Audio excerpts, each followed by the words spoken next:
27 जुलाई कक्षा द्वादश विषय सामान्य हिंदी। भैया बहनों, आप लोगों ने संस्कृत दर्शिका में अभी तक जिन पाठों का अध्ययन किया है उसका पुनः अभ्यास भी किया होगा। आज 27 जुलाई कक्षा द्वादश में जो सुभाषित रत्नानी है, सुभाषित रत्नानी का ये श्लोक हैं। 5 श्लोकों का हिंदी भावार्थ प्रेषित कर रहा हूँ, जिसे आप लोग ध्यानपूर्वक समझेंगे। पहला श्लोक है, भाषा सुमुख्या मधुरा दिव्या गिरिमाण भारती तस्या ही मधुरम काव्यम तस्मादपि सुभाषितम। सुभाषित रत्नानी का जो प्रथम श्लोक है, इसमें संस्कृत के महत्व को बताया गया है। भाषा सुमुख्या मधुरा दिव्या गिरिमाण भारती। भाषाओं में मुख्य, मधुर और दिव्य संस्कृत भाषा है। भाषा सुमुख्या मधुरा दिव्या गिरिमाण भारती तस्या मधुरम काव्यम। उससे मधुर उसका काव्य है। संस्कृत भाषा को सुनने में मुख्य, मधुर और दिव्य है, लेकिन तस्या मधुरम काव्यम, उससे भी मधुर उसका काव्य है। तस्मादपि सुभाषितम, और काव्य में भी उसके सुभाषित। तो पहले श्लोक का भावार्थ आप लोगों को समझ में आ गया होगा। भाषा सुमुख्या मधुरा दिव्या गिरिमाण भारती तस्या ही मधुरम काव्यम तस्मादपि सुभाषितम। तो भाषाओं में मुख्य, मधुर और दिव्य संस्कृत भाषा है। संस्कृत में भी उसमें भी उसके काव्य और काव्य में भी उसके सुभाषित। दूसरा है, सुखार्थिनः कुतो विद्या विद्यार्थिनः कुतो सुखम सुखार्थी वा त्यजेत विद्याम विद्यार्थी वा त्यजेत सुखम। भैया बहनों, ये दूसरा जो श्लोक है, इसमें विद्या और सुख दोनों एक दूसरे के विपरीत हैं। सुखार्थिना कुतो विद्या, सुख चाहने वाले को विद्या कहाँ। सुख चाहने वाला व्यक्ति विद्या प्राप्त नहीं कर सकता, विद्या प्राप्त करने वाला व्यक्ति सुख प्राप्त नहीं कर सकता। सुखार्थी वा त्यजेत विद्याम, सुख चाहने वाले को विद्या त्याग देनी चाहिए, विद्या प्राप्त करने वाले को सुख त्याग देना चाहिए, क्योंकि एक म्यान में 2 तलवारें नहीं रह सकती। अर्थात जो विद्या प्राप्त करना चाहता है, ज्ञान प्राप्त करना चाहता है, उसे संघर्ष करना ही पड़ता है और सुखों को त्यागना पड़ता है। और यदि सुख चाहते हो तो विद्या का परित्याग कर देना चाहिए, विद्या प्राप्त करने का संकल्प नहीं लेना चाहिए। ऐसा इसका भाव है। अगला है, जल बिंदु निपातेन क्रमशः पूर्ते घटा स हेतु सर्व विद्यानाम धर्मस्य धनस्य च। जल बिंदु निपातेन क्रमशः पूर्ते घटा। जल की एक बूंद से जिस प्रकार से घड़ा भरता है,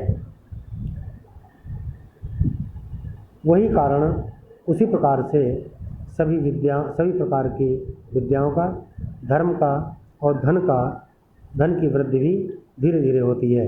निरंतर एक साथ कोई चाहे कि एक साथ विद्वान हो जाए, एक साथ ज्ञानार्जन कर ले, संभव नहीं है।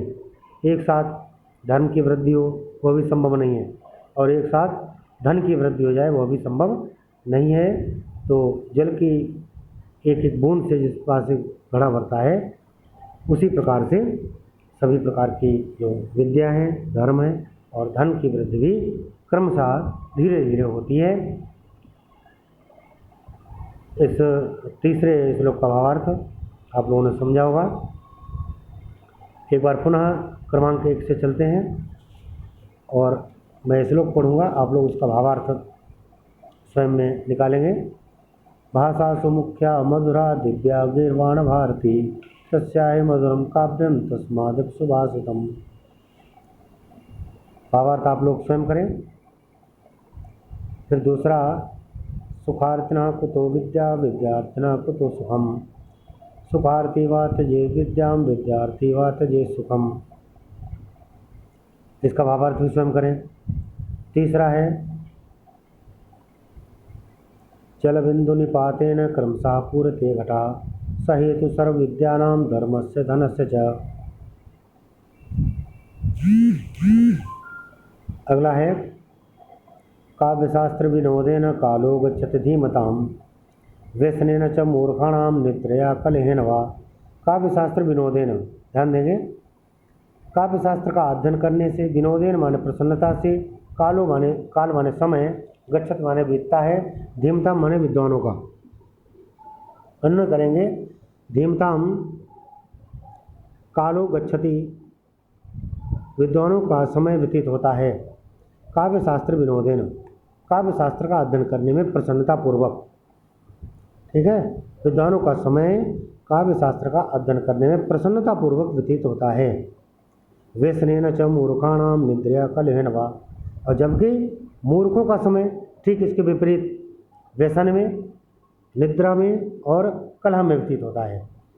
व्यसनेन च मूर्खाणाम निद्रया कलहेन वा। तो दोनों बातें समझ में आ गई। विद्वानों का समय काव्यशास्त्र का अध्ययन करने में प्रसन्नता से व्यतीत होता है, जबकि मूर्खों का समय निद्रा, कलह और व्यसन में व्यतीत होता है। 5वां दोहा वो श्लोक है, उसका भावार्थ भी समझेंगे। श्लोक कुछ इस प्रकार से है, न चौर्हार्यम न च राजहार्यम न भ्रातृवाज्यम न च भारकारी ये कृते वर्धते नित्यम विद्याधनम सर्वधन प्रधानम। न चौर्हार्यम, न चोर द्वारा चुराया जा सकता है, न जिसे राजा छीन सकता है, न च राजहार्यम, राजहार्यम माने राजा द्वारा छीना जा सकता है, न च न माने और माने और नहीं जिसको राजा छीन सकता है, न भ्रातृवाज्यम, न भाई द्वारा बटाया जा सकता है, न च भारकारी और न जिसमें कोई भार है। व्यय करते वर्धते नित्यम, व्यय करने से, नित्य प्रति खर्च करने से, नित्य प्रति जो बढ़ता ही है। विद्याधनम सर्वधन प्रधानम, ऐसा विद्याधन सभी धनों में प्रमुख धन है। क्योंकि आपके पास कोई भी कितनी भी अमूल्य वस्तु है, कुछ भी आपके पास है, उसको यदि चोर ने चुरा लिया तो आपके पास वो नष्ट हो जाती है, लेकिन विद्या ऐसी है, विद्या से पुनः वो प्राप्त हो जाता है। न राजा द्वारा छीना जा सकता है, न भाई द्वारा बटाया जा सकता है। किसी परिवार में 3 या 4 भाई हैं, सारी संपत्ति का बंटवारा हो जाता है, लेकिन जो विद्या होती है, जिसके पास विद्या होती है, वो उसके पास रहती है, उसको न भाई बटा सकता है, न राजा छीन सकता है, न च भारकारी, और इसमें कोई वजन भी नहीं है। कोई भी ज्ञानवान व्यक्ति है या ज्ञान प्राप्त होने पर व्यक्ति का वजन बढ़ता नहीं है, घट बढ़ ही जाए, तो इसलिए इसमें कोई भार नहीं है। जैसे आपने देखा है, मोबाइल होता है, कंप्यूटर होता है, उसमें कितना भी डाटा अपलोड कर दिया जाए तो कंप्यूटर का वजन बढ़ता नहीं है।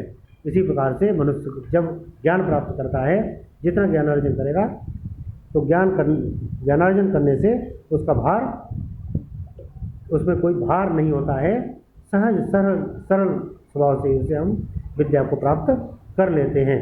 वे कृते वर्धते नित्यम, विद्या नित्य प्रति व्यय करने से बढ़ती है, ऐसा विद्याधन सभी धनों में प्रमुख धन है। ज्ञानार्जन करना चाहिए, विद्या प्राप्त करनी चाहिए, इसको भार नहीं समझना चाहिए, न ऐसा समझना चाहिए कि ये कोई चुरा लेगा, या न ऐसा समझना चाहिए राजा द्वारा छीना जा सकता है, न भाई द्वारा बटाया जा सकता है। तो इसलिए सभी भैया बहन विद्या प्राप्त करें, विद्वान बने, ऐसी इच्छा और अभिलाषा के साथ यह सुभाषित रत्नानी के 5 श्लोकों का भावार्थ अभी आप लोगों ने किया, जिसमें बहुत ही अच्छी बातें बताई गई। सुभाषित का अर्थ ही होता है अच्छे वचन, अच्छी वाणी। ऐसी वाणी बोलिए मन का आपा खोए और उनको शीतल करे, आपहु शीतल होए, तो ऐसा दुआ भी कहा गया है। तो ऐसी वाणी, ऐसे शब्द, ऐसे वाक्य, और ये वाक्य कोई साधारण वाक्य नहीं है। संस्कृत के सुभाषित रत्नानी पाठ में जो दिए गए हैं, ये आपके शास्त्रों से, वेद उपनिषदों से ये वाक्य लिए गए हैं, जो वास्तव में ये संसार में आपने ये सिद्ध भी होते हैं कि ऐसा करने से ऐसा होता है, ऐसा करने से ऐसा होता है। वास्तव में आप खुद प्रयोग करेंगे। सुखार्थिना कुतो विद्या विद्यार्थिना कुतो सुखम। सुख पूर्वक आप लोग नींद लेते रहें, ऐसो आराम से लेटे रहें, अपनी मस्ती में मस्त रहें। क्या विद्या प्राप्त हो जाएगी, ऐसा संभव है क्या? वही इसमें कहा गया है, सुख चाहने वाले को विद्या कहाँ, विद्यार्थिना कुतो सुखम, विद्या प्राप्त करने वाले को सुख कहाँ, सुखार्थी वा त्यजेत विद्याम, और सुख चाहने वाले को विद्या ग्रहण करने का जो संकल्प है नहीं लेना चाहिए। विद्यार्थी वा त्यजेत सुखम, विद्यार्थी को सुख त्याग देना चाहिए। ठीक, तो इस प्रकार के सुभाषित रचना के आप लोगों ने श्लोक पढ़े, उनको आप लोग ध्यानपूर्वक और अच्छी तरह समझेंगे। धन्यवाद।